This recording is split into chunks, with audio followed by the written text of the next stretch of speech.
Menurut gue, cerita paling gede hari ini. Yang jelas di perang Ukraina inilah yang baru, kemarin, terjadi. Yaitu pada dasarnya menyerah deh, Ukraina. Artinya ribuan tentara Ukraina nyerah dan menyerahkan senjata mereka ke tentara Rusia. Pada dasarnya media barat gak mau lu tahu cerita ini. Sebelum mereka dibantai sama tentara Rusia. Kita dengar banyak banget kabar soal orang Ukraina yang pada dasarnya, menyerah. Beberapa minggu belakangan ini. Nah, nih, cek layar lo, ini rekaman malam di Ukraina. Yang menangkap banyak momen pasukan Rusia ngelilingin sasaran-sasaran ini. Mereka ada di semak-semak. Lo bisa lihat mereka keluar dari situ. Terus mereka ngasih tahu. Keluar! Atau lo bakal dibunuh. Untungnya, orang-orang ini keluar dan menyerah. Lihat aja di layar. Mereka ngibarin barang putih apa aja yang bisa lo pegang sekarang.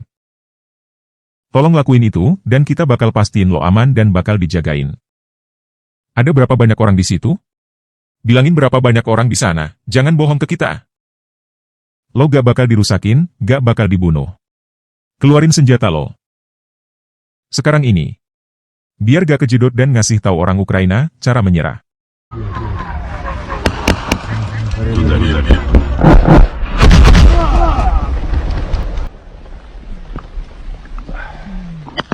Выкапывай! Выкапывай! Давай, давай. Завалило! Выкапывай! Выкапывай дальше. Блядь, нихуя не чую. Выкапывай назад. Давай, давай, тяни его. Выкапывай дальше. Я намагаюся, я копаю.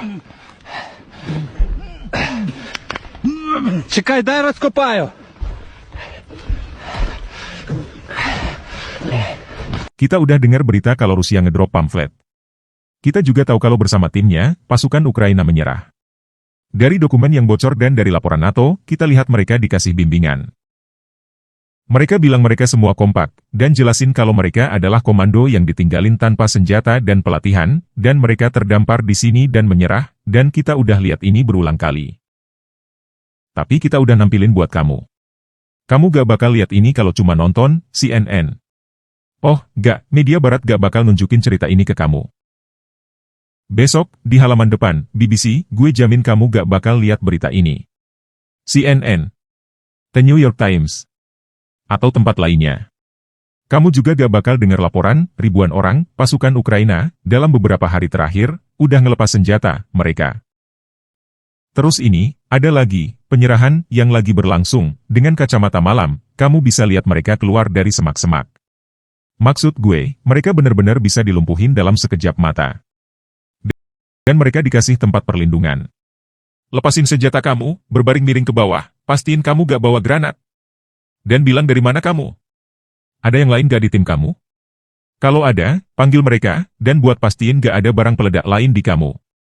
Kita bakal cek kamu. Terus kamu bakal dikasih tempat aman.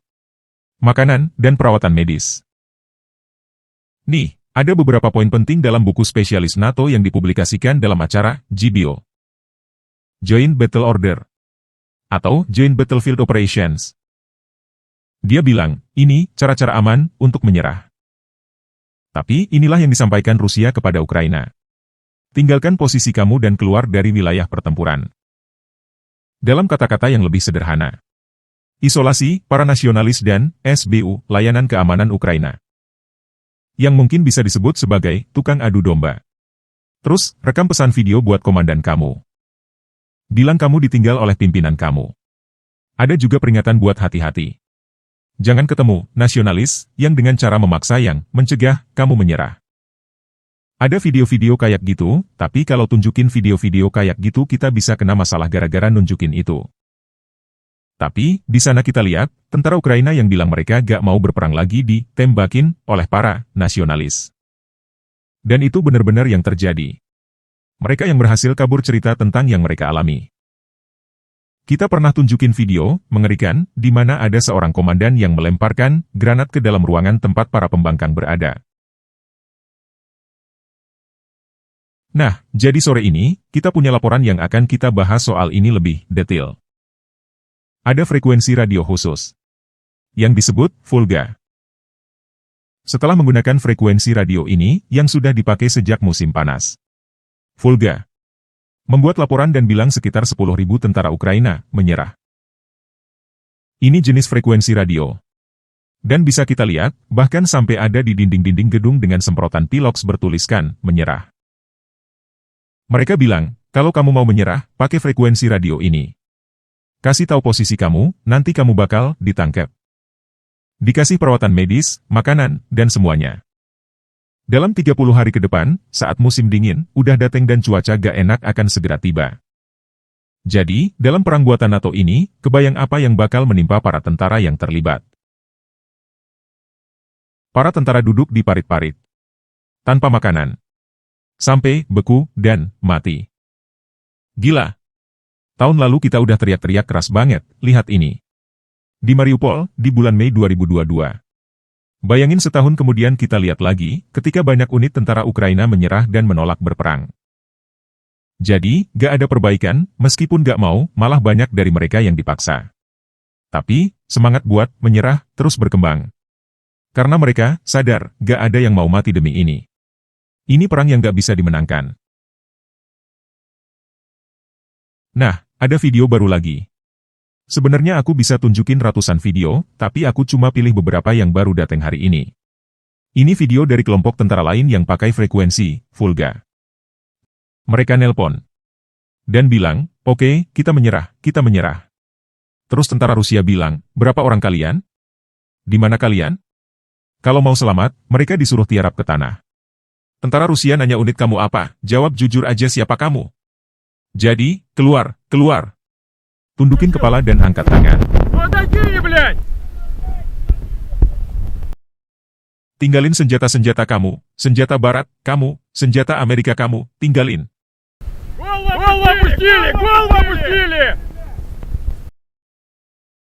Banyak gambar senjata-senjata barat yang ditangkap beberapa hari ini, kita udah lihat, banyak banget. Bayangin, uang pajak Amerika kalian bertumpuk-tumpuk hanya buat senjata-senjata ini. Какое подразделение? Руку бери, блядь! Сколько вас, блядь, еще осталось, нахуй? Все понял, нахуй. Nah, kayak yang diomongin Rusia. Joe Biden dan NATO mau lagi kirim kendaraan lapis baja, mau lagi kirim tank Abrams, mau kirim lebih banyak tank Leopard. Tapi, begitu sampai, langsung hancur. Jika kalian, begitu dikirim, kita bakal hancurin. Kalau mereka keluar, tinggalin senjata-senjata mereka. Berhenti dalam kegilaan ini. Dan berhenti jadi daging gilingan dan menyerah. Para tentara Ukraina ini bisa selamat. Yang tentunya memberikan informasi penting buat tentara Rusia. Oh, ngomong-ngomong, jadi begitu para pria ini ditangkap, mereka mulai ngasih tahu di mana posisi mereka berada. Ini contoh dari seorang perwira Ukraina yang menyerah secara sukarela kemarin. Ke Rusia dia memberikan informasi rahasia militer tentang pengintai dari pasukan bersenjata Ukraina. Dan khususnya nanya di mana mereka berada. Terus, dia diberi makan karena dia udah gak makan. Nah, dia lagi ngasih tahu di mana mereka berada.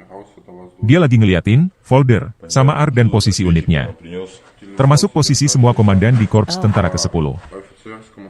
Dan data-data yang dia berikan saat menyerah. Semua posisi. Tipe aktivitas yang mereka lakukan. Dia bilang, saya menyerah secara sukarela dan butuh 2 hari buat sampai ke sini.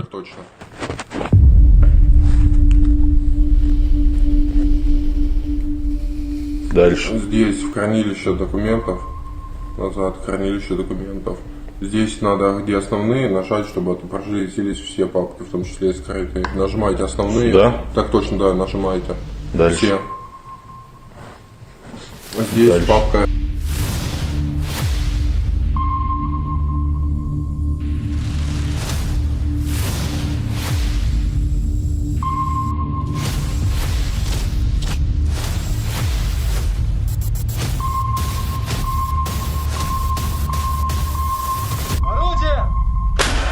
Jadi, mereka ngekelarin video ini, mereka sebarkan frekuensi radio ini. Dan, puluhan ribu orang Ukraina akhirnya memutuskan menyerah. Tapi tentu aja kamu gak bakal lihat ini di media barat. Dan mereka gak akan bagi-bagi berita ini ke kamu.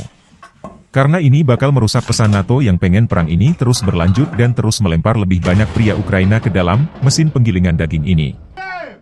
Sekarang, Ukraina udah kehabisan pria. Jadi mereka udah mulai proses perekrutan wanita. Saat kita memasuki musim dingin, kampanye untuk membawa wanita ke garis depan adalah fase berikutnya. Jadi, cukuplah, itu udah cukup. Bahkan media barat udah tahu kita bakal menghadapi musim dingin. Nah, pertanyaannya sekarang, atas semua ini, Zelensky ngapain aja?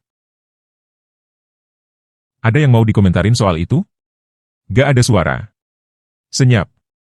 Senyap. Sama rezimnya Zelensky, jurnalis-jurnalis barat gak berani nanya itu. Nah, terus Zelensky lagi ketemu sama Jens Stoltenberg, kepala NATO. Dia lagi minta uang dan senjata lebih banyak. Dia bilang, kita harus gabung dengan NATO secepatnya. Pesan ini aneh, aku gak ngerti gimana kalkulasinya. Dan tentu aja, sampai sekarang belum ada yang masuk NATO.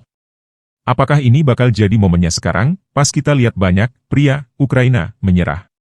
Dan mereka gak punya tentara lagi? Apakah orang Amerika sekarang akan diwajibkan terjun ke medan perang? Ini adalah perang panas yang kita tahu bakal terjadi. Mungkin ini udah jadi rencana dari awal, untuk perang, mengubah Ukraina jadi pangkalan NATO. Selama 48 jam terakhir, pemerintahan Biden udah bilang mereka mau bikin Ukraina jadi pusat produksi senjata untuk NATO. Mungkin ini semua udah jadi rencana dari awal. Aku bener-bener takut gimana akhirnya nanti.